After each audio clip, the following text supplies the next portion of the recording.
All right, right now, Vice President J.D. Vance in Switzerland for day 2 of peace talks. Iran mediators already on their way home after what they call a productive round.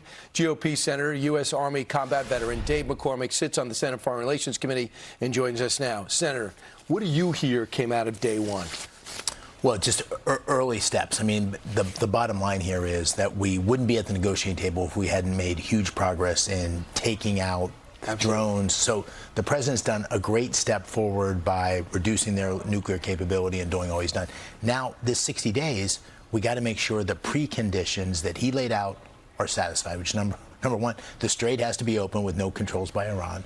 Number 2, there can be no path to a nuclear weapon, and they have to turn over their enriched uranium.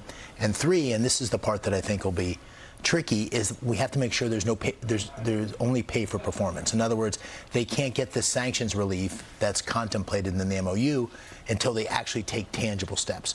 And I think these first round of talks is just making sure that framework is straight. Senator, do you believe they're already getting sanctions relief? I think as of today, you can correct me if I'm wrong, they are selling oil at full price for the first time in years.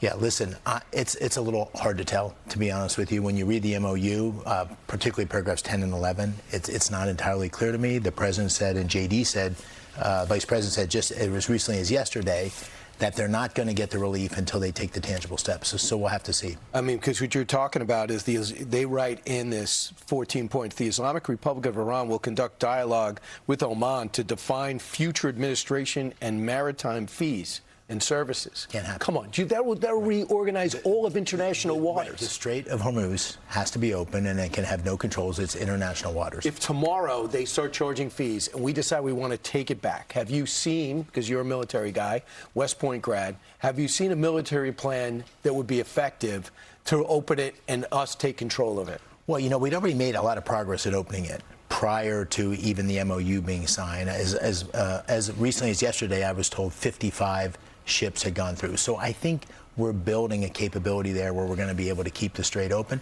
The key issue is, are the Iranians going to go through the demining process that was promised and contemplated in the MOU? Once that happens, I think we, as you say, have to ensure that there can be no barriers, no control by the Iranians over the Strait. You got to use financial background. So about oil prices, it looked like we were down in the 70s. Now it's around $82 a barrel. You don't want to get lower than 65. Then the oil companies say doesn't pay for us to drill. So what do you think is going to happen this week, being that there's so many decisions that need to be made in these negotiations? Well, listen, we've a huge step forward. So folks in Pennsylvania, I just spent the last 3 or 4 days there talking to people, support the president's actions in Iran. We know our kids can't be left with a nuclear-armed Iran, but are relieved that gas prices are below $4 a gallon, seem to be moving in the right direction. For working families, that's a huge burden. And I think what people miss is the steps the president's taken for energy dominance, the steps in Venezuela. All these things create energy markets that are much more protective for the United States. Guyana, there's so many things that we've done. Huge. This is just one piece of it. And we're less dependent than China or Europe because of the energy dominance. And hopefully we'll start a worldwide push to not depend on that strait. 100%. And I think Saudi Arabia's already into that. But let's talk about, if we can, what the military needs to continue this operation here in the holding pattern. It's got 50,000 troops over there. I think there needs to be another supplemental. Do you know what the Secretary of War is asking for? Well, he's been up on the Hill over the last week or so, and the bottom line is we can't even contemplate not supporting our troops with another supplemental.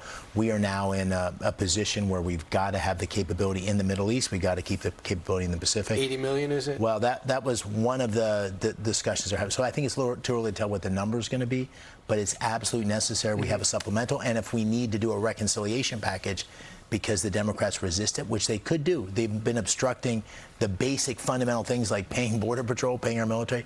But we've got to get this funding in place, and I'll support it no matter what form it comes in. Absolutely. Senator Dave McCormick, thanks so much. Thanks. Great to see you.